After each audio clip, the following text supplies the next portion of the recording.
वाला सेशन रखेंगे। तो एक तो सबसे पहले आप लोग सब अपना म्यूट कर लीजिए, ऑडियो सब म्यूट कर लीजिए और एक बार चेक करिए आप हैंड्स रेज वाला ऑप्शन देख पा रहे हैं क्या? देखिए पार्टिसिपेंट्स नीचे लिखा हुआ है, उसमें एक टैब है रेज हैंड का, एक बार चेक करिए कि आपके आ रहा है ना, आप उसको यूज में लेने के लिए ठीक है।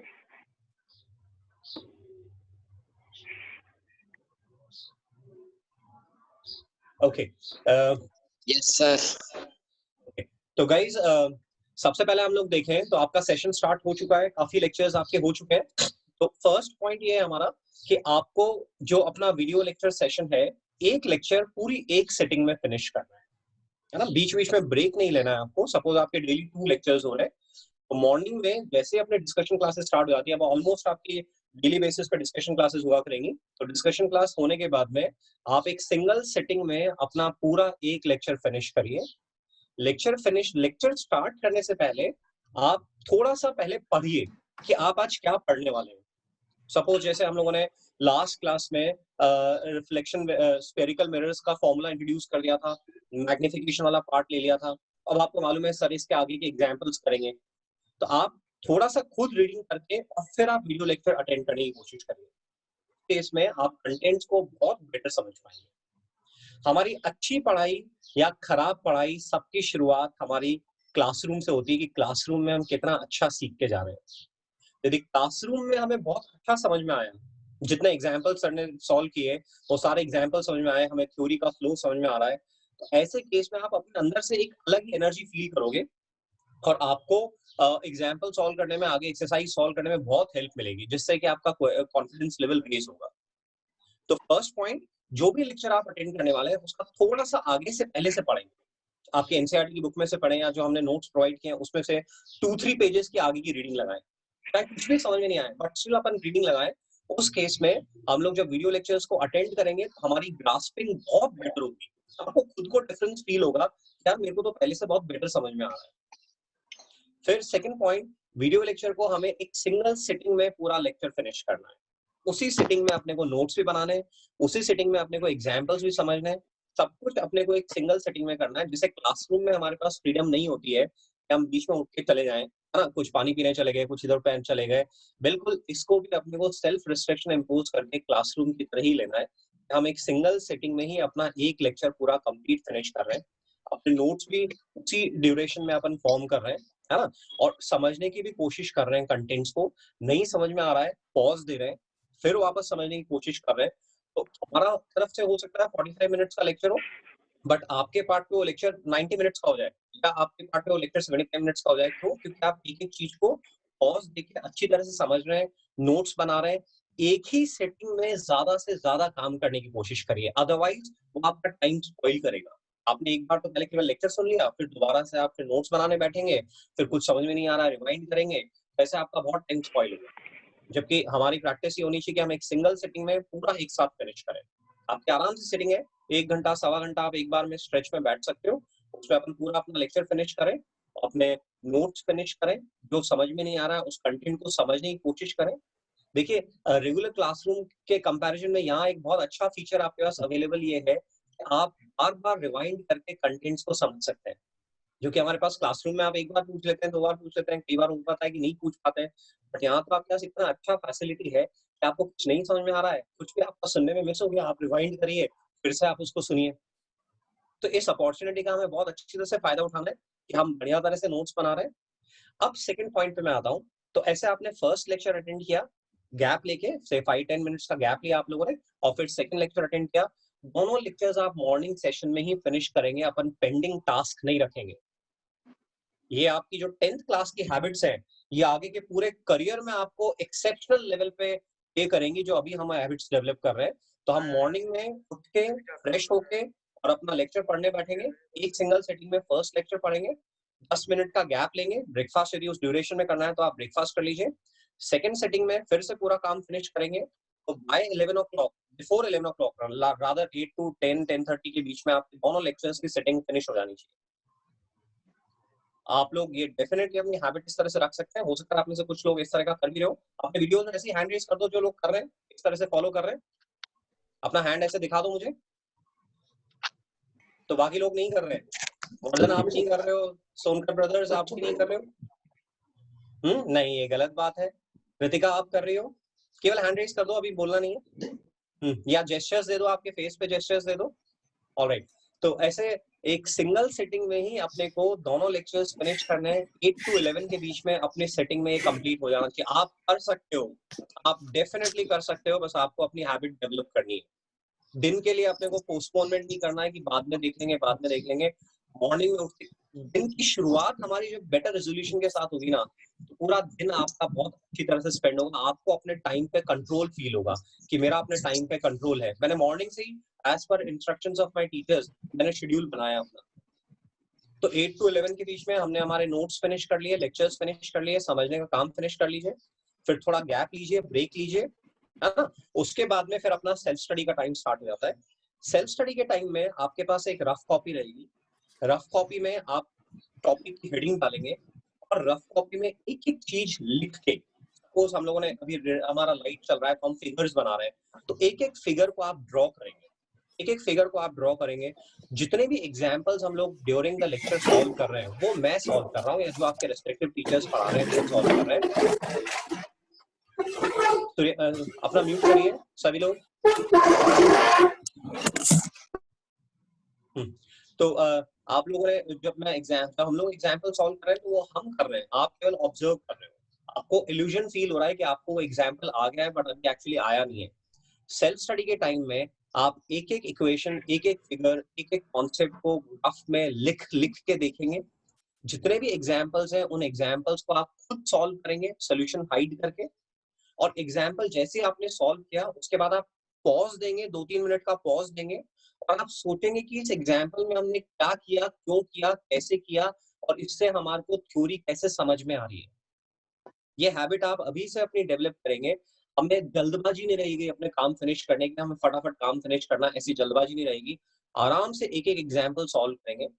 गाइस, ये जो आप खुद एग्जाम्पल सॉल्व कर रहे हैं इसी से आपका डेटाबेस तैयार हो रहा है। जब आप एग्जाम में क्वेश्चन सॉल्व करेंगे, एक्सरसाइज शीट में क्वेश्चन सॉल्व करेंगे, तो आपका ब्रेन आपके डेटाबेस में जाके इंफॉर्मेशन सर्च करेगा। तो यदि आपने केवल एग्जाम्पल सुना है, आपने खुद लिख के नहीं तैयार किया, तो आपका डेटाबेस तैयार हुआ ही नहीं है। और फिर ऐसे केस में आपको सारे क्वेश्चंस अलग-अलग लगेंगे। सारे क्वेश्चन सॉल्व करने में डिफिकल्टी आएगी और आप व्हाट्सएप ग्रुप पे पोस्ट करते रहेंगे, मैडम सर ये बता दीजिए, ये बता दीजिए, और आपका कॉन्फिडेंस भी लेवल रेज नहीं होगा, ना आपको पढ़ने में मजा आएगा। और इसी की देखिए रिवर्स सिचुएशन ले आप। आपने एग्जांपल्स एक-एक लिख-लिख के सोचा, लिख-लिख के किया, आपने थ्योरी से रिलेट किया, आपके दिमाग में एक पूरा फ्रेमवर्क बन गया कि हाँ 1/v + 1/u = 1/f। तब v के लिए सर ने बोल रखा है कि पहले फॉर्मूला को रीअरेंज करो, दिमाग में जोर आता है, बट 5-10 बार इस तरह से करेंगे तो फिर रीअरेंज करने की हैबिट बन जाएगी। v के लिए रीअरेंज करना है तो uf/u - f, u के लिए रीअरेंज करना है तो vf/v - f, f के लिए रीअरेंज करना है तो uv/u + v। ऐसा आप जल्दी जल्दी रिकॉल करने लग जाएंगे। It's all about practice. आप किसी भी म्यूजिशियन को, किसी भी सिंगर को, किसी भी एक्टर को, किसी भी स्पोर्ट्स प्लेयर को, किसी भी पेंटर को, किसी भी टीचर को, जो वेल रिस्पेक्टेड टीचर है, जो अच्छा पढ़ाते हैं, it is all about practice practice practice कि आप कितना अच्छी तरह से प्रैक्टिस करते हैं। कोई भी ऐसा नहीं होता कि एक बार में वो एक्सपर्ट बन जाता है। आज मैं आपके सामने बोल रहा हूँ या जो हमारी टीम में टीचर्स आपके सामने बैठे हैं और आपके सेशंस लेंगे आगे से, या जो व्हाट्सएप पे आपके डाउट सॉल्व कर रहे हैं, they have done lot of practice, तब जाके हम इतने एक्सपर्ट हैं। या बाकी फील्ड में आप किसी और को लेंगे तो इतने एक्सपर्ट होंगे। तो प्रैक्टिस से हमें पीछे नहीं हटना है। हमें एक एक एग्जाम्पल को सेल्फ स्टडी के टाइम पे 2-2 बार लिख के सॉल्व करना है। आराम से पॉज देना है, पॉज देके समझना है कि भाई हमने ऐसा क्यों किया, हमने कौन सा फॉर्मूला यूज में लिया, साइन कन्वेंशन की क्या इंपॉर्टेंस है। हमें समझ में आना चाहिए कि जब मिरर के सामने ऑब्जेक्ट रखी हुई है तो हम यू नेगेटिव क्यों ले रहे हैं, मिरर के पीछे ऑब्जेक्ट रखी हुई है तो यू पॉजिटिव क्यों ले रहे हैं, और मिरर के सामने इमेज बन रही है तो वी नेगेटिव क्यों ले रहे हैं, मिरर के पीछे इमेज बन रही है तो वी नेगेटिव पॉजिटिव क्यों ले रहे हैं, कॉन्केव मिरर की फोकल लेंथ नेगेटिव क्यों ले रहे हैं, कॉन्वेक्स मिरर की फोकल लेंथ पॉजिटिव क्यों ले रहे हैं। m बराबर -v/u h2/h1 बराबर -f/u - f। इस फॉर्मूला की क्या इंपॉर्टेंस है। जब m नेगेटिव आएगा रियल ऑब्जेक्ट के लिए तो उसकी क्या सिग्निफिकेंस होगी, m पॉजिटिव आएगी तो उसकी क्या सिग्निफिकेंस होगी। तो आप जितनी बार ऐसे मेंटली विजुअलाइज करेंगे, हर क्वेश्चन सॉल्व करते वक्त आपको फॉर्मूला लिखना है। डायरेक्ट नंबर्स नहीं कि आपने 3 × 6 इस तरह से लिखा, उससे आपका डेटाबेस तैयार नहीं होगा। और जब तक आपके ब्रेन में अच्छी तरह से डेटाबेस तैयार नहीं होगा, तब तक फिर आपसे क्वेश्चन सॉल्व नहीं होंगे। तो आप पढ़ भी रहे हैं, आप लेक्चर्स भी अटेंड कर रहे हैं, बस थोड़ी सी हैबिट्स अपन बेटर साइड पे रखेंगे तो वो जो आप पढ़ रहे हैं उसका आपको बहुत बढ़िया तरह से बेनिफिट मिलेगा। तो चाहे मैथ्स हो, फिजिक्स हो, केमिस्ट्री हो, बायोलॉजी हो, अपने को रीडिंग नहीं करनी है, अपने को लिख पेन हाथ में होना चाहिए, रफ कॉपी में एक-एक कंटेंट लिख के प्रैक्टिस करनी है। ये हैबिट आपको इतना एक्सेप्शनली पे करेगी, आप 9th क्लास में आपकी कुछ भी परफॉर्मेंस रही हो, बट 10th क्लास में आप में जबरदस्त इंप्रूवमेंट आएगा। जबरदस्त इंप्रूवमेंट आएगा, आपको कॉन्फिडेंस फील होगा, आपका ब्रेन बहुत बेटर वे में सोचने लगेगा यदि आप लिख-लिख के करते हो तो। और एग्जाम्पल्स को हमें लिख-लिख के सॉल्व करना है, रिलेट करना है थ्योरी से, होमवर्क करने की जल्दी नहीं रखनी है। होमवर्क हमारा 3rd सिटिंग में होगा। देखिए मैं 3 सिटिंग्स बता रहा हूँ। फर्स्ट सिटिंग में वीडियो लेक्चर्स फिनिश करने की, नोट्स बनाने की, कंटेंट्स को समझने की। सेकंड सेटिंग आपकी सेल्फ स्टडी की है, जिसमें एक-एक कंटेंट की आप प्रैक्टिस कर रहे हो। आप वापस से एग्जांपल्स को लिख-लिख के सॉल्व कर रहे हो, थ्योरी को समझ रहे हो, फिगर्स बना रहे हो अपने हाथ से और कोई डाउट आ रहा है उसको नोट कर रहे हो। अब थर्ड सिटिंग आप फिर से दे रहे हो ब्रेक लेके और उसके बाद जो आपका होमवर्क वाला काम है वो आप फिनिश कर रहे हो। तो इस तरह से 3 सिटिंग्स लेंगे। हमारा जो रिक्रिएशन वाला टाइम है, उसके लिए हमारी ड्यूरेशन फिक्स रहेगी। हम इवनिंग में 5 टू 8, 5:30 टू 8 के बीच में पूरा रिक्रिएशन रखेंगे। उस समय आप अपनी पढ़ाई को भूल जाइए। पूरा रिक्रिएशन करिए, आप म्यूजिक करते हैं, आप गेम्स खेलते हैं, आप छत पे बैडमिंटन खेलते हैं, आप जो भी एक्टिविटी करते हैं इवनिंग टाइम पे रखिए। But right from morning till evening 5 o'clock हम अननेसेसरी फ़ोन को टच नहीं करेंगे। हम अननेसेसरी सोशल मीडिया पे, कहीं पे भी, गेम पे, किसी में भी एक्सेस नहीं करेंगे। ये हमारे सेल्फ रिस्ट्रिक्शंस हैं जिसमें आपको जोर आएगा, बट एक बार आपने अपने अंदर ये हैबिट डेवलप कर ली कि नहीं मुझे पहले पढ़ाई उसके बाद रिक्रिएशन, तो आप देखो आप कितना अच्छी तरह से आपको अपने आप को मूव कर पाओगे। It is all about discipline.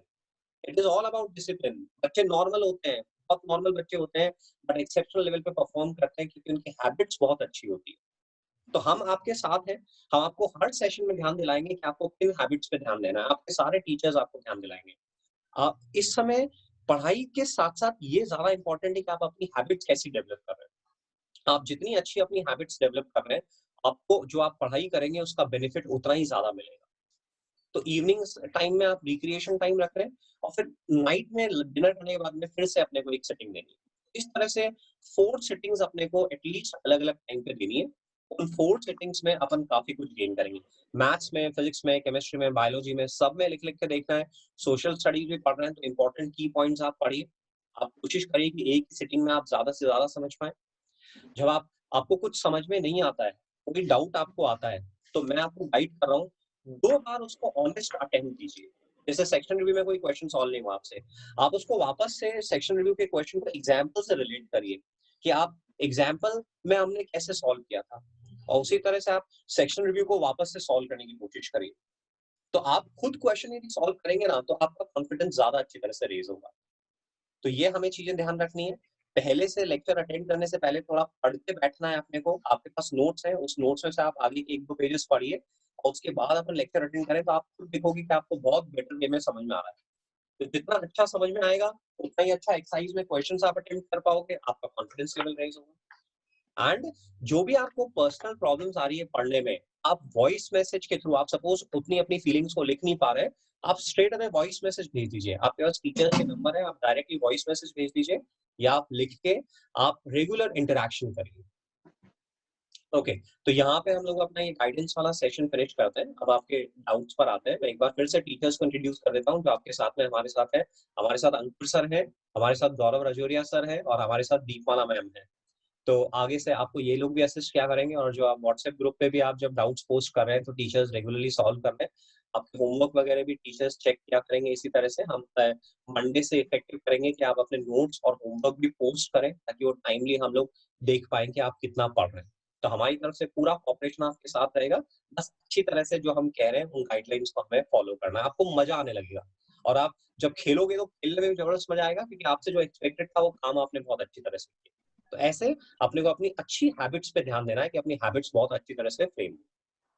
Alright, तो अब हम लोग सेशन स्टार्ट करते हैं। तो मेरे पास जो हम लोगों के पास ग्रुप में क्वेश्चंस आए हैं उसमें एक क्वेश्चन है, image of an extended object in a plane mirror. तो प्लेन मिरर में देखिए हम लोगों ने जो प्रॉपर्टीज देखी हैं, ये हमारे पास प्लेन मिरर है और इसके सामने एक पॉइंट ऑब्जेक्ट रखी हुई है। तो हमें ये ध्यान करना है कि पॉइंट ऑब्जेक्ट से मिरर पे नॉर्मल ड्रॉ करना है। अंकुर सर, मैं अच्छी तरह से ऑडिबल हूँ? दिख रहा है yes sir, yes sir. Okay.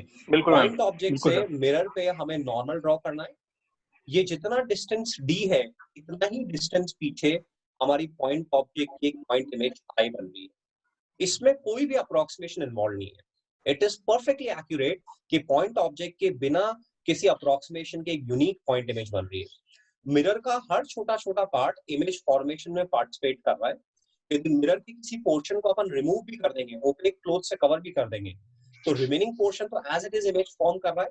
तो इमेज उसी पॉइंट पे बनेगी, उसी नेचर की बनेगी, बस उसकी ब्राइटनेस रिड्यूस हो जाएगी। अब यदि हमें एक्सटेंडेड ऑब्जेक्ट के साथ डील करना है, तो एक्सटेंडेड ऑब्जेक्ट में हमारे जैसे वन डायमेंशनल ऑब्जेक्ट है इस तरह से, तो वन डायमेंशनल ऑब्जेक्ट इस तरह से है, तो अपन ने इसको मिरर के सामने रखा हुआ है। एक वन डायमेंशनल ऑब्जेक्ट को हम लोगों ने मिरर पे नॉर्मली ऐसे रखा हुआ है, और एक हमारे पास टू डायमेंशनल ऑब्जेक्ट है जिसमें हम लोग लेफ्ट राइट रिवर्सल की बात करते हैं। तो मैं तीनों केसेस कंसीडर कर रहा हूँ। यदि हम लोगों ने 1D ऑब्जेक्ट को मिरर के प्लेन के पैरेलल रखा हुआ है, तो जैसे पॉइंट ऑब्जेक्ट होता है बिल्कुल उसी तरह से सेम डिस्टेंस पे हमारी उसी ओरिएंटेशन में इमेज बनेगी। तो इमेज की हाइट उतनी होगी, इमेज ऑब्जेक्ट रियल है तो इमेज वर्चुअल होगी, इमेज अपराइट होगी, ठीक है। ये हमारा जबकि ऑब्जेक्ट मिरर के प्लेन के पैरेलल रखेगी। इसी में यदि टू डायमेंशनल ऑब्जेक्ट है, जैसे मेरा हैंड है और ये मिरर के सामने रखा हुआ है, तो आपको लेक्चर्स में हम लोगों ने समझाया था और ऐसे नोट्स में भी हमारा फिगर बना हुआ है कि राइट हैंड को जब हम लोग प्लेन मिरर में देखेंगे तो थंब के सामने थंब, लिटिल फिंगर के सामने लिटिल फिंगर, तो ऐसे में हमें लेफ्ट राइट रिवर्सल हो जाएगा। जो लेफ्ट हैंड है वो राइट हैंड में कन्वर्ट हो जाएगा, जो राइट हैंड है वो लेफ्ट हैंड में कन्वर्ट हो जाएगा। और एम्बुलेंस वाला अपन ने एग्जांपल भी डिस्कस किया था, एम्बुलेंस क्यों रिवर्स वे में लिखा हुआ होता है, क्योंकि हम रियर व्यू मिरर में देखते हैं तो रिवर्स होकर सीधा हो जाता है और हम उसको पढ़ पाते हैं। तो ये सेकंड केस हो गया लेफ्ट राइट रिवर्सल वाला। और थर्ड केस है जिसमें कि जो एक्सटेंडेड ऑब्जेक्ट है वो मिरर के प्लेन के नॉर्मल ऐसे रखी हुई है। तो जो पॉइंट क्लोज है उसकी इमेज क्लोज बनेगी, जो पॉइंट फार्दर है उसकी इमेज फार्दर बनेगी। तो ऐसे में हम बोलेंगे left right forward backward reversal हो जाएगा। तो ये एक्सटेंडेड ऑब्जेक्ट के केसेस है, लेफ्ट राइट रिवर्सल वाला, फॉरवर्ड बैकवर्ड रिवर्सल वाला। मैग्निफिकेशन 1 है, इमेज की हाइट एंड ऑब्जेक्ट की हाइट ये सेम है। यदि इस सेक्शन में कोई और डाउट है तो आप अपना हैंड रेज कर दीजिए, या वीडियो में भी आप अपना हैंड रेज कर सकते हैं। तो सर आप ऑब्जर्व करते रहिएगा। जिन लोगों ने अभी हैंड रेज किए इसी कॉन्टेक्स्ट में हैंड रेज किए हैं, आपने और कोई डाउट है उन्होंने हैंड रेज किए। अभी अपन इसी कॉन्टेक्स्ट में देख रहे हैं कि एक्सटेंडेड ऑब्जेक्ट जब प्लेन मिरर के सामने रखी हुई है तो इमेज फॉर्मेशन से रिलेटेड कोई डाउट है, तो वही लोग हैंड रेज करें जिनका इस सेक्शन में कोई डाउट आ रहा है।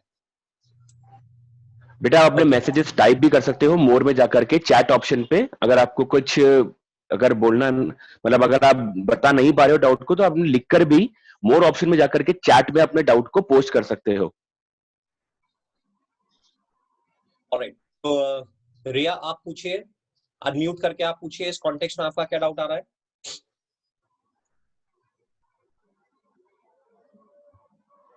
रिया, कुशाग्र, हाँ रिया बोलिए बोलिए। Sir no doubt. ओके, तो अपना हैंड वापस से रिमूव कर दीजिए उसमें से। Okay sir. कुशाग्र, आप जब लॉगिन करें तो अपने नेम से ही लॉगिन करें। जब आप आते हैं तो आपको नेम लिखने का ऑप्शन मिलता है स्टार्टिंग में जूम को जब आप लेते हैं तो ताकि हम लोग आपको आइडेंटिफाई कर सकें। एक MI-A2 नेम से आ रहा है, तो MI-A2।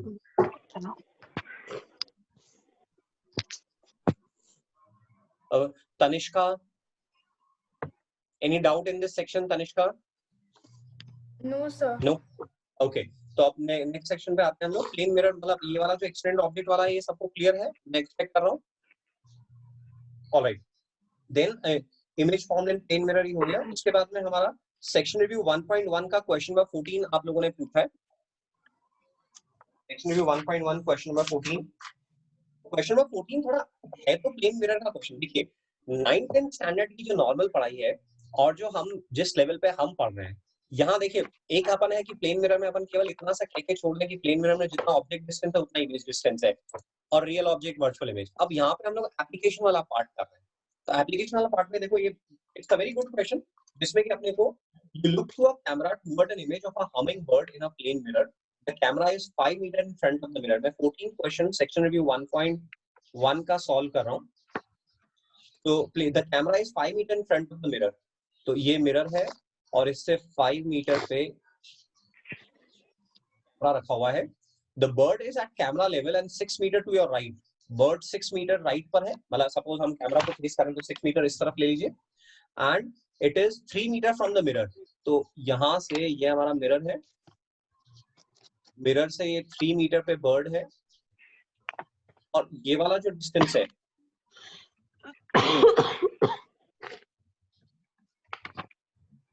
ये डिस्टेंस 6 मीटर है। अपने सामने मिरर ऐसे इमेजिन करिए, आपने कैमरा होल्ड किया हुआ है, तो आप मिरर से 5 मीटर की दूरी पर है, आपके राइट साइड में बर्ड है, बट उसी लेवल पे नहीं है, मिरर से 3 मीटर पर। तो आपसे डिस्टेंस कुछ और हो जाएगा, बस आपका राइटवर्ड डिस्टेंस बर्ड का हमें 3 मीटर दिया हुआ है। अब इस बर्ड की इमेज, हमें बर्ड की इमेज देखनी है कैमरा के थ्रू, तो बर्ड की इमेज 3 मीटर पीछे ऐसे यहाँ पे बनेगी, ये O है, तो ये इसकी इमेज आई इधर बनी। अब कैमरा से इसका डिस्टेंस देखना है, ऑलराइट। तो ये टोटल डिस्टेंस हमारा 5 मीटर है, देखिए ये डिस्टेंस 5 मीटर है, ये डिस्टेंस 3 मीटर है, तो यहां से ये टोटल डिस्टेंस हमारा 8 मीटर हो गया।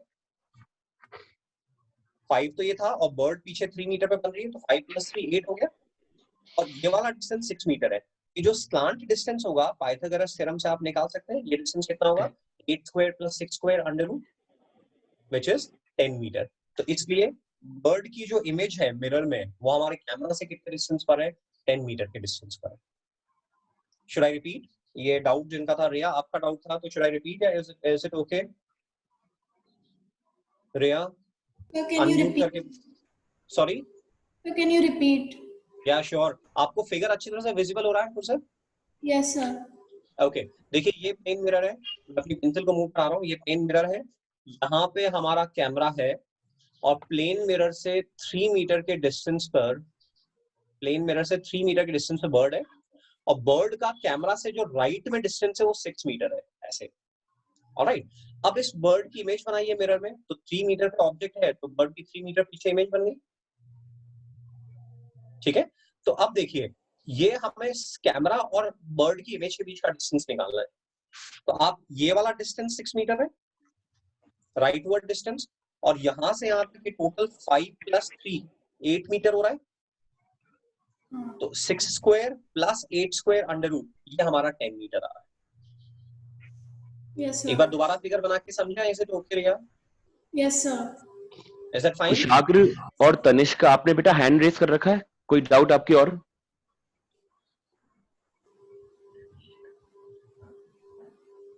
Should we close No, this sir. Riya? No? Yes, sir. Okay. Okay, अब इसके बाद हम लोग आते हैं, क्रिश आपने मेरे से मिसलेनियस 1 एंड मिसलेनियस 2 पूछा है, जो हमारे चैप्टर की लास्ट में दिए हुए हैं। तो जो मिसलेनियस क्वेश्चंस हैं वो हम लोग एक्चुअली जब आपके पूरा चैप्टर फिनिश हो जाएगा तो मैं क्लास में ही सॉल्व करूंगा, मतलब वीडियो लेक्चर में ही सॉल्व करके आपको पूरा दिखाऊंगा अच्छी तरह से। तो अब बस हमारा जो एक लास्ट लेक्चर बचा है जिसमें हम कुछ और एग्जांपल्स लेंगे, और प्रोबेबली उसी में हम अपना ये मिसलेनियस वाला काम भी फिनिश कर लेंगे। तो मिसलेनियस दोनों एग्जांपल्स को मैं अभी सॉल्व नहीं कर रहा हूँ, उनको मैं व्हाइट बोर्ड पे वीडियो लेक्चर की ड्यूरेशन में ही सॉल्व करूंगा। तो ये हो गया हमारा। देन उसके बाद में क्रिश आपने एक्सरसाइज 2 में से एक क्वेश्चन पूछा है, मैं ये सॉल्व कर रहा हूँ आपके लिए। आपने एक्सरसाइज 2 में इस तरह से क्वेश्चन पूछा है कि हमारे पास ये 2 प्लेन मिरर्स हैं। मैं क्वेश्चन नंबर बता देता हूँ, एक सेकेंड।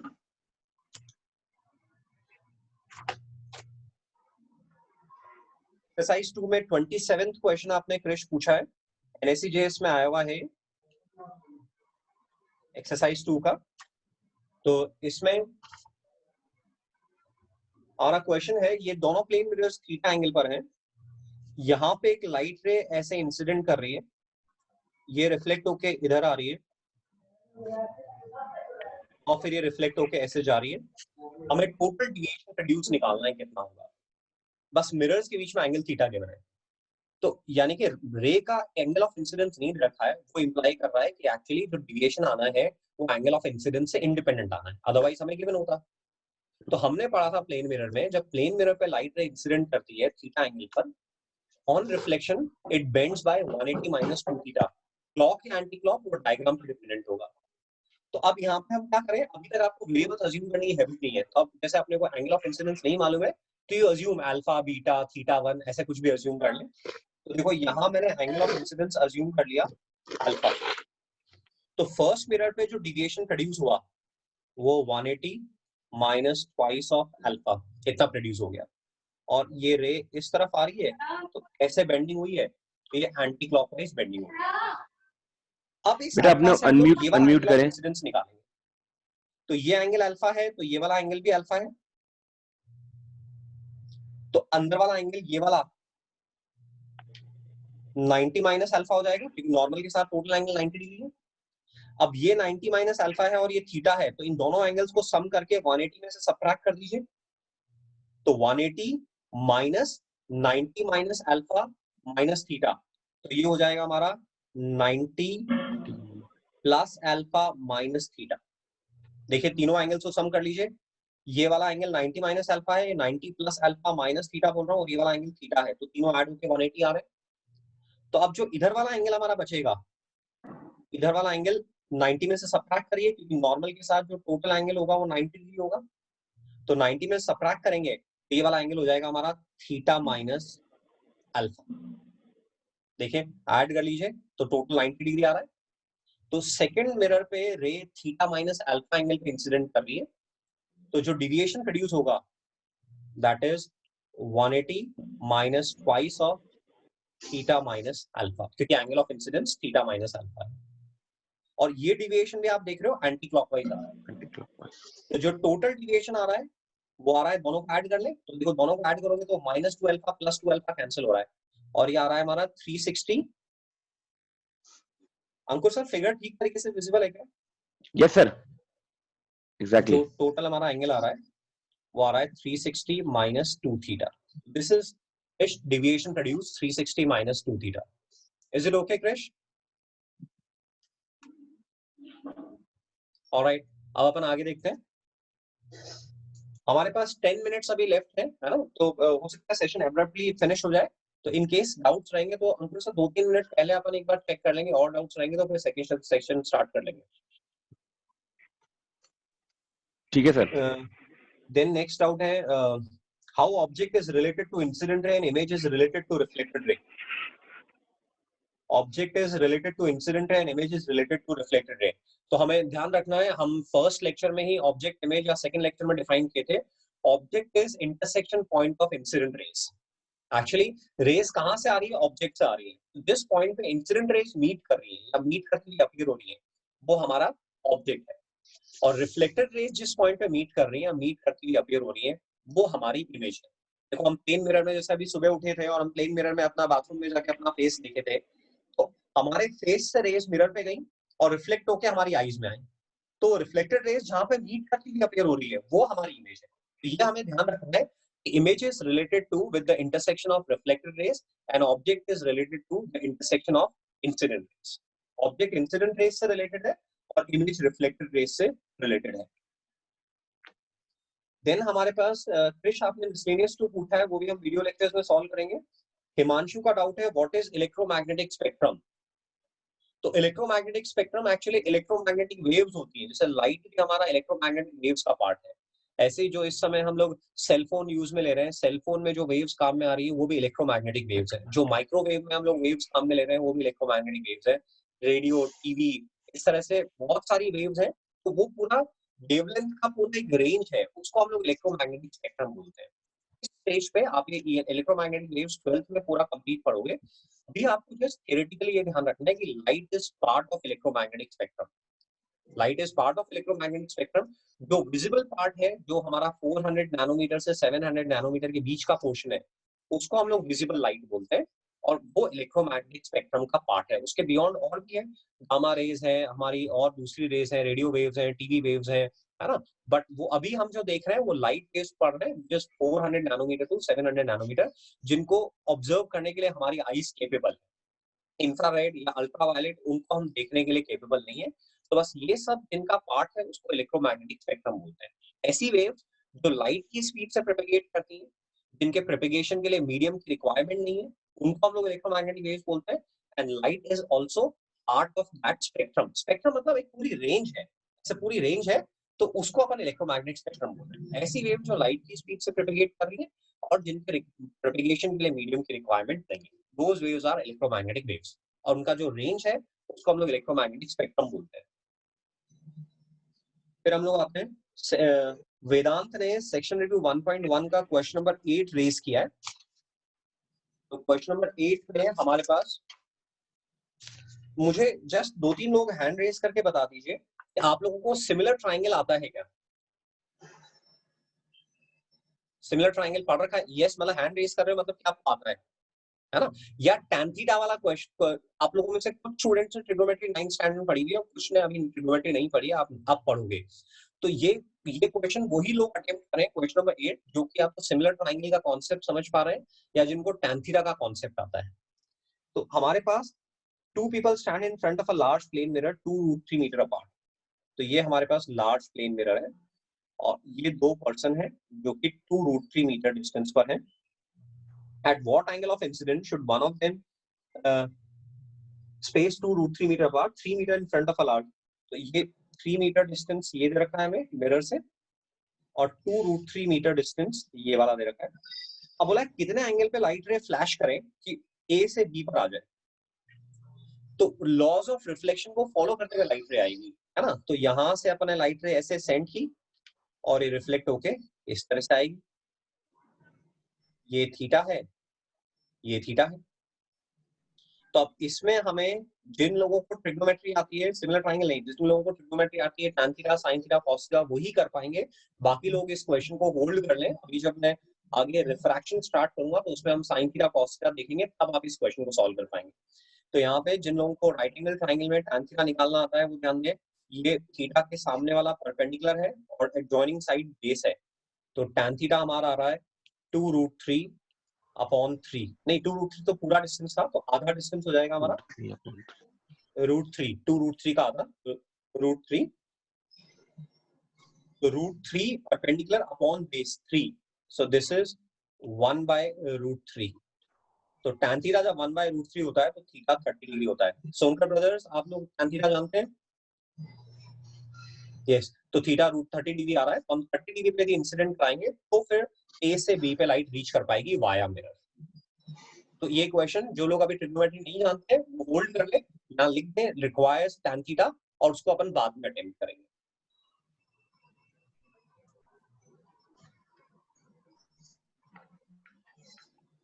किसी का डाउट है कि जो 2 मिरर्स 90 डिग्री के एंगल पर है, यदि हम एकदम कॉर्नर पे लाइट रे को डालेंगे तो क्या होगा? तो एक्चुअली वैसे हम देखेंगे तो जहां शार्प एज होते हैं वहां पे हम लोग नॉर्मल ड्रॉ नहीं कर सकते हैं, वहां हम लोग टेंजेंट ड्रॉ नहीं कर सकते हैं जहां शार्प एज होते हैं। तो ऐसे यहाँ पे हम लोग लॉ ऑफ रिफ्लेक्शन लगा के आगे प्रोसीड करने में डिफिकल्टी होगी, क्योंकि उस एज पे अपन नॉर्मल ड्रॉ नहीं कर पाएंगे, टेंजेंट ड्रॉ नहीं कर पाएंगे। तो इसमें आपको बिल्कुल लिमिटिंग केस में जाना पड़ेगा कि जैसे मैं आपको ऐसे समझा रहा हूँ कि एक रे यहाँ पे इंसिडेंट की, फिर ये यहाँ पे इंसिडेंट करके इधर गई और फिर ये यहाँ पे इंसिडेंट करके इधर गई। तो दोनों मिरर्स के बीच में एंगल 90 डिग्री है। तो आप देखोगे कि ऐसे में जो रिफ्लेक्टेड रे है, फाइनली जो इमर्जेंट रे है, वो इंसिडेंट रे के एंटी पैरेलल हो जाएगी। अभी अपने 360 माइनस 2 थीटा वाला क्वेश्चन क्या था, कृष्ण ने जो पूछा था एक्सरसाइज 2 का, तो यहाँ पे एंगल 90 डिग्री है, तो ये इंसिडेंट रे और ये फाइनली इमर्जेंट रे, ये एक दूसरे के एंटी पैरेलल हो जाएंगे। जैसे मैंने प्रूव किया था वहां पे, आप अभी यहाँ पे प्रूव कर सकते हो। तो कॉर्नर पे जब आप बिल्कुल कॉर्नर पे रिफ्लेक्शन करा रहे हो तो उसको माइक्रोस्कोप से थोड़ा बड़ा करके देखो, और उसको भी अपने को ऐसे ही लेना है कि कॉर्नर पे बिल्कुल पहले इस वाले मिरर पे इंसिडेंट करिए, हॉरिजॉन्टल मिरर पे, और जस्ट वो रिफ्लेक्ट होके वर्टिकल मिरर पर आ गई और वहां से स्ट्रेट आगे निकल गई। तो उस रे को भी हम लोग 180 डिग्री से बेंट बोलेंगे। वैसे ये क्वेश्चन आपसे कोई पूछेगा नहीं, क्योंकि कॉर्नर पे आप नॉर्मल डिफाइन नहीं कर सकते हो, तो इस तरह का क्वेश्चन आपसे कोई भी नहीं पूछेगा। आउट ऑफ क्यूरियोसिटी आपने रेज किया है तो अपन इसको वहां वाले पोर्शन को थोड़ा मैग्नीफाई करके इस तरह से रिवाइज करें कि पहले नीचे वाले मिरर पर इंसिडेंट की और हल्का सा, बस हल्का सा मार्जिन है, वहां से रिफ्लेक्ट होकर वर्टिकल मिरर पे गई और वहां से रिफ्लेक्ट होकर निकल गई। जैसे यहाँ पे 180 डिग्री से बेंड हो रही है, वो रे भी हमारी 180 डिग्री से ही बेंड होगी। ये डाउट था हमारा ज्योति मेहता, प्रोबेबली ये मदर का नेम है, स्टूडेंट का नेम है। ओके, तो अब हम लोग आगे देखते हैं। इसके बाद में हमारा सेशन फिनिश होने वाला है। अभी आप लोग हैंड रेज करिए, कितने लोगों के फर्दर डाउट्स हैं, ताकि हम लोग आगे फिर सेशन कंटिन्यू करें। एक बार फटाफट हैंड रेज कर लीजिए अपने।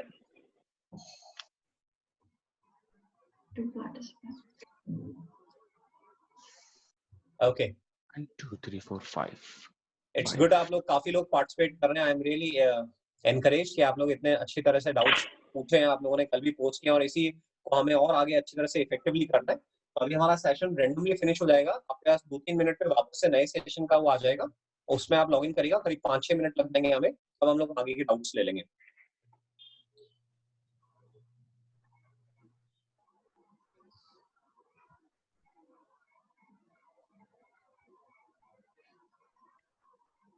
एक और डाउट मेरे पास है, जिसमें कि इस तरह से एक रे को 50 डिग्री पे इंसिडेंट किया हुआ है, और ये रिफ्लेक्ट होके इधर आ रही है, और फिर यहाँ पे फ्लोर पे एक और मिरर है, एंड ये वाला एंगल स्टूडेंट ने पूछा है कितना होगा। प्रश्मान तवर। तो ये हम लोग देखिए ज्योमेट्री से जाए हम लोग, ये 50 डिग्री है, ये वाला एंगल भी 50 डिग्री है। अब ये दोनों एंगल वर्टिकली ऑपोजिट एंगल हो गए, सॉरी ऑल्टरनेट एंगल हो गए। तो ये 50 डिग्री है, तो ये वाला एंगल भी 50 डिग्री होगा, और यहाँ जो एंगल ऑफ इंसिडेंस हो जाएगा वो 40 डिग्री हो जाएगा। इस तरह से हम लोग सॉल्व कर रहे हैं। देन ऋतिका का क्वेश्चन नंबर 12 सेक्शन रिव्यू 1.1, इसमें डाउट है। क्वेश्चन नंबर 12, क्वेश्चन नंबर 12 में you observe multiple images when you stand between plane mirror on opposite walls in a studio. If you stand 3 meter from the mirror on the north wall and 5 meter from the mirror on the south wall, तो हमारे पास दो mirrors हैं, north wall south wall, मतलब कि दोनों mirrors एक दूसरे के जस्ट ऑपोजिट है। And if you stand 3 metre from the mirror on the north wall, तो यहाँ से आपका डिस्टेंस 3 मीटर है, और ये वाला डिस्टेंस 5 मीटर है, यानी कि दोनों मिरर्स के बीच में जो डिस्टेंस है वो 8 मीटर्स है। बोला what are the image distances for the first two images in both mirrors. तो यहाँ पे हमारा स्टूडेंट्स ने डाउट भी रेज किया था कि कैसे जब मल्टीपल इमेजेस बनती है तो कैसे प्रीवियस इमेज नेक्स्ट के लिए ऑब्जेक्ट होती है।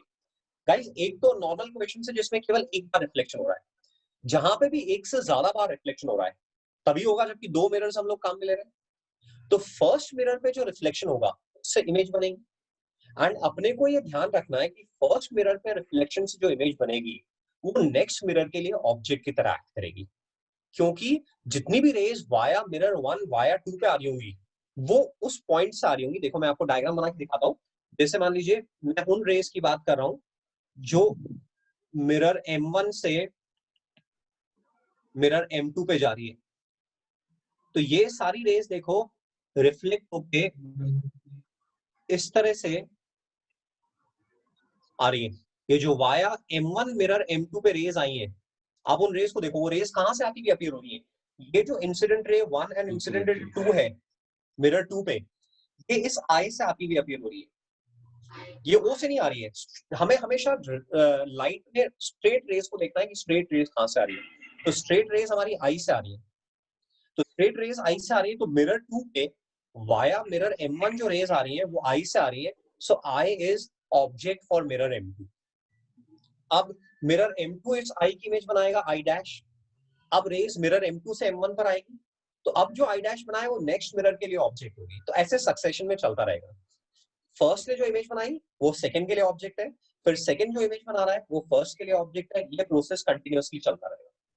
तो उसी को हम लोग यूज में लेते हैं। तो मैं क्लियर साउंड कर रहा हूँ, हम लोग वापस से क्वेश्चन को सॉल्व करते हैं। तो हमारे पास ये सेशन कभी भी एंड हो सकता है, तो आप कंटिन्यू कर लेंगे जैसा मैंने बताया था 3 मीटर्स पे। अब जैसे जिन लोगों ने इस क्वेश्चन को सॉल्व नहीं कर पाए उनको एक बार सॉल्व एग्जाम्पल को दोबारा से देखना चाहिए था, पॉसिबली आपसे सॉल्व हो जाता तो आपका कॉन्फिडेंस और रेज होता। तो ये मिरर M1 है, मिरर M2 है। मिरर M1 में हमने डायरेक्ट रिफ्लेक्शन से इमेज बना दी I1 3 मीटर्स पर, और ऐसे मिरर 2 पे डायरेक्ट रिफ्लेक्शन से इमेज बना दी I1 डैश 5 मीटर पे। ये फर्स्ट इमेजेस होंगी। अब जो 1 में इमेज बनी है वो नेक्स्ट के लिए ऑब्जेक्ट है। तो ये जो I1 है मैंने नोट्स पे लिखवाया भी था, I1 ऑब्जेक्ट फॉर M2। तो अब देखो M2 से दूरी कितनी आ रही है 8th मीटर तो ये है और 3 और है, 11 हो गया। तो I1 की इमेज इधर 11 पे इस तरह बन जाएगी I2 डैश। एंड सिमिलरली जो I1 डैश है that is object for M1। I1 dash की दूरी देखिए मेरा M1 से 3 + 5 8 + 5 13। I1 डैश की जो इधर इमेज बनेगी I2 वो यहाँ से 13 मीटर की दूरी पे हो जाएगी।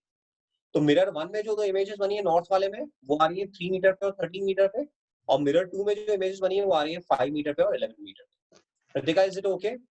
देखो आपको कुछ स्पेसिफिक डाउट है तो सर रितिका?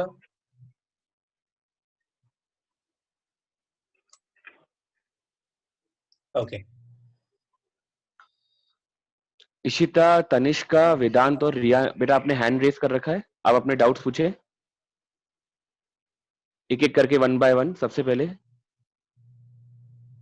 मेरा डाउट है जब 2 मिरर्स पैरेलल होते हैं प्लेन मिरर्स तो उनमें ऑब्जेक्ट का जो फॉर्मेशन है वो समझ नहीं आया।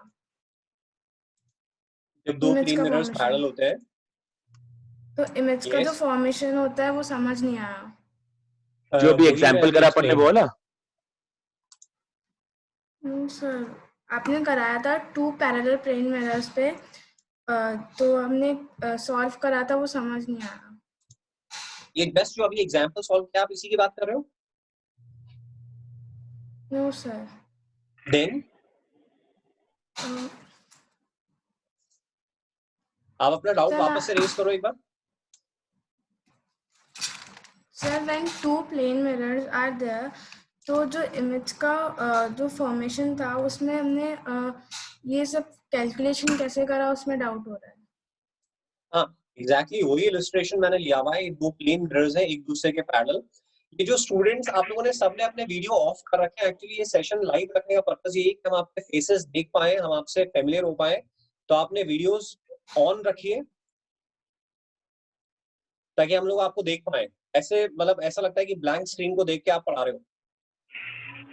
तो अपने वीडियोस सब ऑन रखिए और नेक्स्ट टाइम से क्लासेस के लिए रेडी होके बैठना है ताकि आपको वीडियोस को ऑफ करके नहीं बैठना पड़े।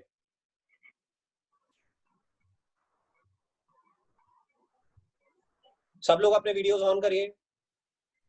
अभय, प्रताप, अभिजय, अचल, बेटा वीडियोस ऑन करें अपने, अगर आवाज आ रही है आपको तो। And keep it a practice, जब भी ऐसे सेशन हो तो आपको अपने वीडियोस ऑन रखने हैं, तैयार होके बैठना है। हिमांशु गौतम, हिमांशु बुंडेल,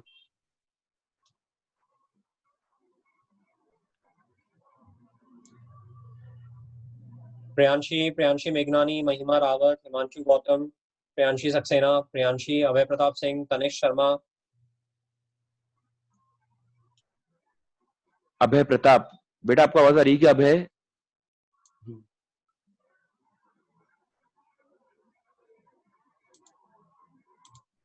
ओके तो ये सर ये वाला डाउट आप अलग से ले लीजिएगा।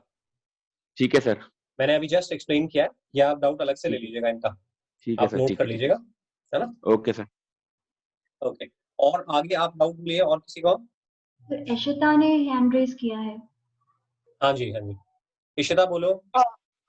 सर मेरा डाउट ये है कि M1 में जैसे I1 is a virtual object, तो I1 is a virtual image, तो वो फिर M2 पे क्या वो रियल ऑब्जेक्ट माना जाएगा कि वर्चुअल ऑब्जेक्ट? वो M2 के लिए रियल ऑब्जेक्ट माना जाएगा क्योंकि रेज वहां से डाइवर्ज हो रही है, एक्चुअल में वहां से रेज आती हुई अपीयर हो रही है। सो M2 के लिए वो रियल ऑब्जेक्ट माना जाएगा। बट ऐसे आपसे पूछेगा नहीं कोई कि इस मिरर के लिए ये कौन सी ऑब्जेक्ट है, बट यस एक्चुअली वो मिरर M2 के लिए रियल ऑब्जेक्ट की तरह एक्ट कर रही है क्योंकि रेज इस तरह से स्प्रेड होती हुई आ रही है इसलिए। प्रियांशी, तनिष शर्मा अपना वीडियो ऑन करिए।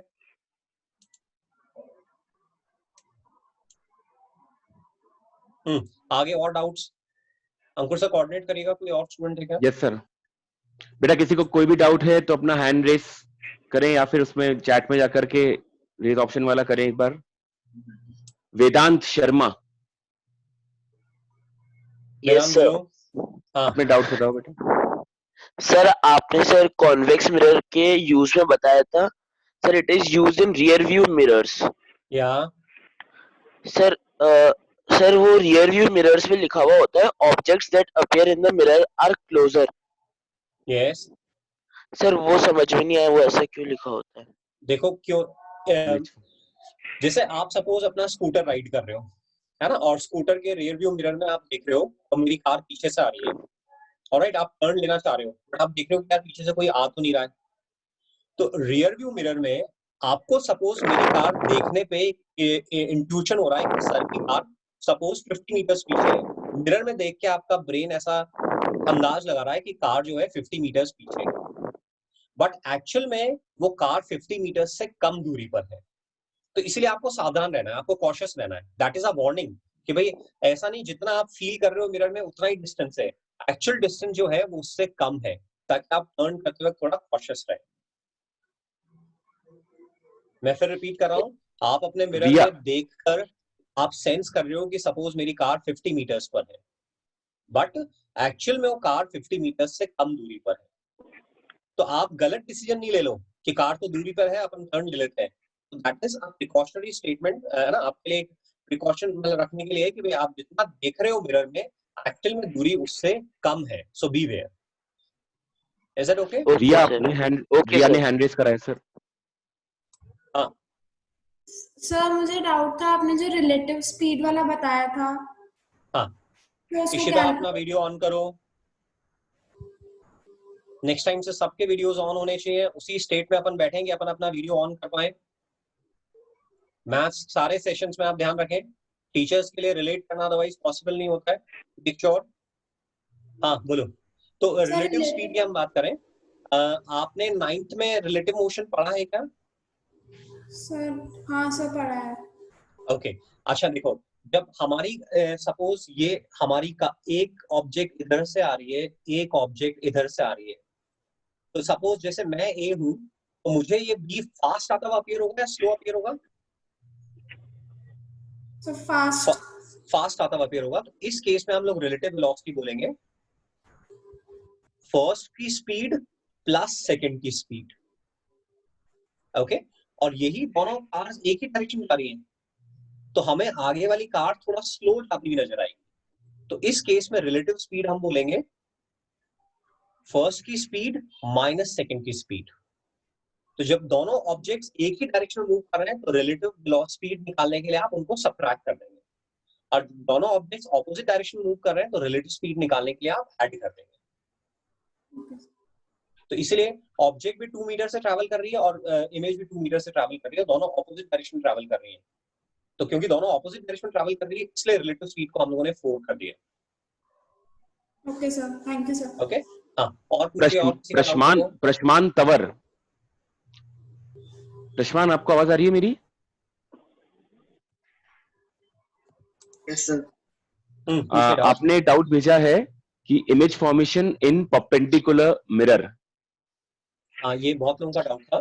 तो इमेज फॉर्मेशन इन परपेंडिकुलर मिरर, देखिए 90 डिग्री पे मिरर है, ये केवल NSE-JS के लिए रिक्वायर्ड है, ओलंपियाड्स के लिए रिक्वायर्ड है, NTSC के लिए भी रिक्वायर्ड नहीं है। कोऑर्डिनेट सिस्टम आपको आता है? एक दो जने हैंड रेज कर दो, कोऑर्डिनेट सिस्टम आता है आपको XY? ओके तो यहाँ पे जैसे हम लोगों ने एक ऑब्जेक्ट ली और ये एक्स एक्सिस है, वाई एक्सिस है, इसके कोऑर्डिनेट्स हम लोगों ने A, B लिख दिए। फर्स्ट मिरर में डायरेक्ट रिफ्लेक्शन से इमेज बनेगी, तो आप देख रहे हो ये वर्टिकल डिस्टेंस रिवर्स हो रहा है, तो इसके कोऑर्डिनेट्स मैंने कर दिए A, -B, A, -B। फिर ये जो वर्टिकल मिरर है इसमें जो डायरेक्ट रिफ्लेक्शन से इमेज बनेगी, आप देख रहे हो हॉरिजॉन्टल डिस्टेंस रिवर्स हो रहा है, तो इसके कोऑर्डिनेट्स कर दिए मैंने -A, B। ये दोनों डायरेक्ट रिफ्लेक्शन से होगी। अब कुछ रेज ऐसी होंगी जो मैंने आपको डायग्राम बना के समझाया था साइड में, जो वाया M1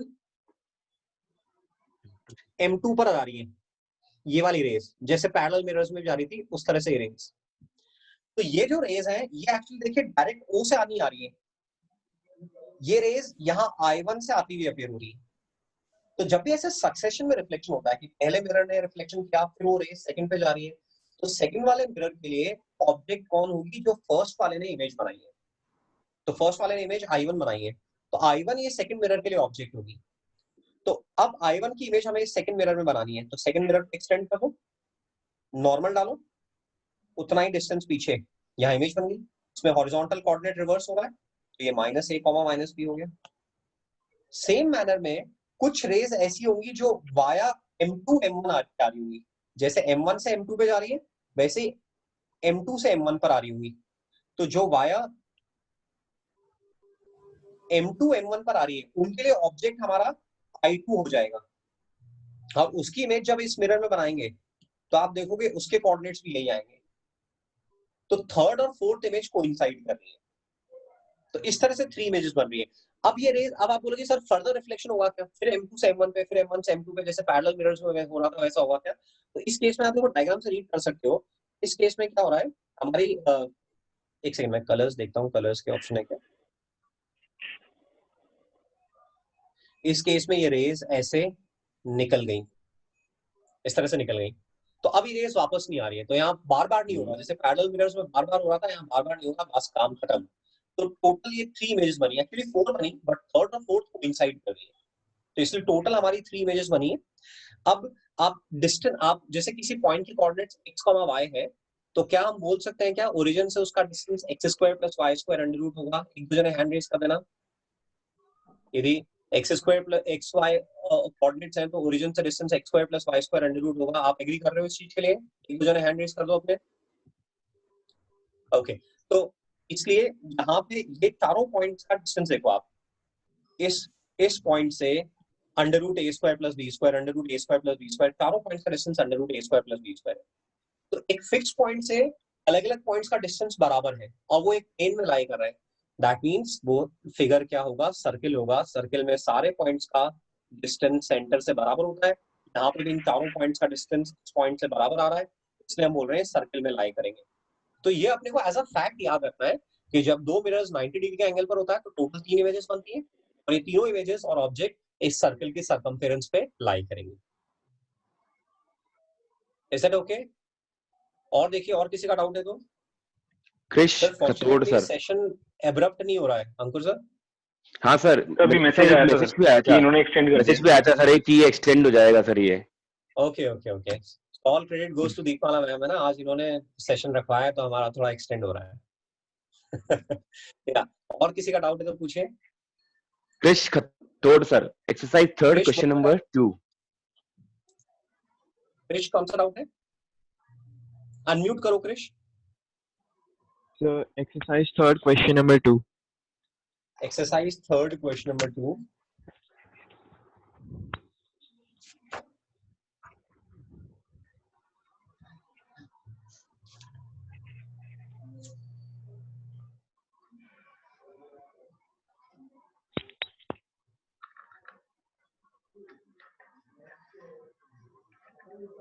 ये हम लोग, this is called paraxial approximation, जो कि मैं इस चैप्टर के लास्ट में एक इंपॉर्टेंट पॉइंट के बेसिस पे आपके साथ डिस्कस करूंगा, है ना, पैराएक्सियल अप्रोक्सीमेशन। तो ये हम लोग, मैं लेक्चर में आपको एक्सप्लेन करूंगा कि पैराएक्सियल अप्रोक्सीमेशन क्या होता है, तो उस पे बेस्ड एक क्वेश्चन है, तो will discuss, will cover in lectures. Okay, Okay. और किसी का डाउट? अंकुर सर एक बार देखिएगा, कोई और है क्या? यस सर, बेटा कोई भी डाउट हो तो अपना हैंड रेस का ऑप्शन या किसी का छूट बता दें गया एक हो, बार। आपने व्हाट्सएप पे भेजा हो हमने, और किसी का डाउट छूट गया हो तो आप अभी पूछ सकते हैं, हमारा सेशन एक्सटेंड हुआ है इसलिए। कोई भी?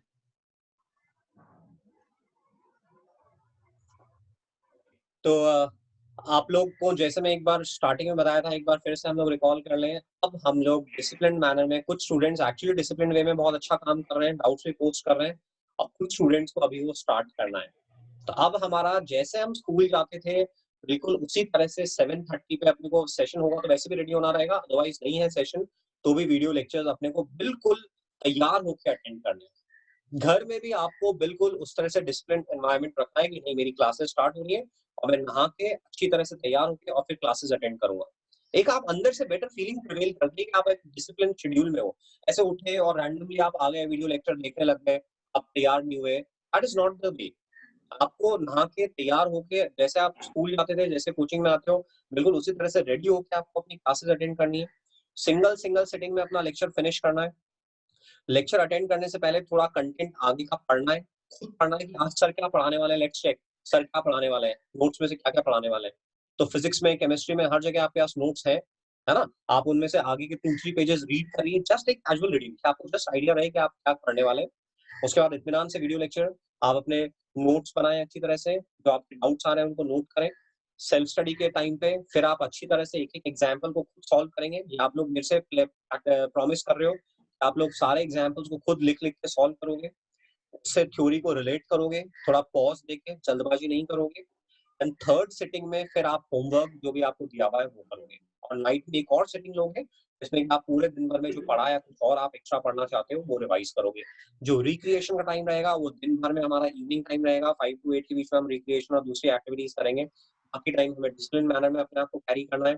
दिन भर फोन अपने पास नहीं रखना है कि कभी भी अपन व्हाट्सएप पे डाउट सेंड कर रहे हैं। 11 to 12 आपके लिए फिक्स किया हुआ है, उसी समय आप अपने डाउट्स पोस्ट करेंगे। आपके पास दिन भर इंटरनेट एक्सेस नहीं हो, वो आप स्पॉइल कर देगी इस ड्यूरेशन में, जबकि हमें आगे बहुत कुछ करना है। तो हमारी हैबिट्स बहुत डिसिप्लिन होनी चाहिए।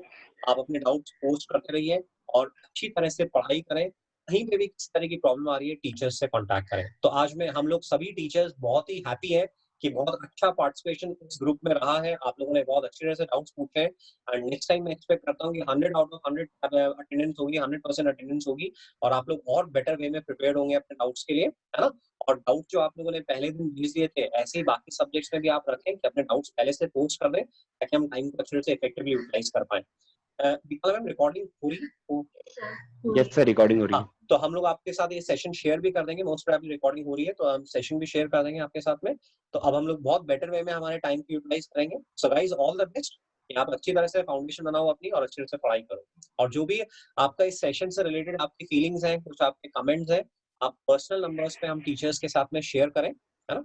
Thank you Deepa ma'am, Ankur sir, Gaurav sir, thank you. Thank you sir, thank you sir, Thank you, sir. Thank you. Okay, thank you students. Thank you sir.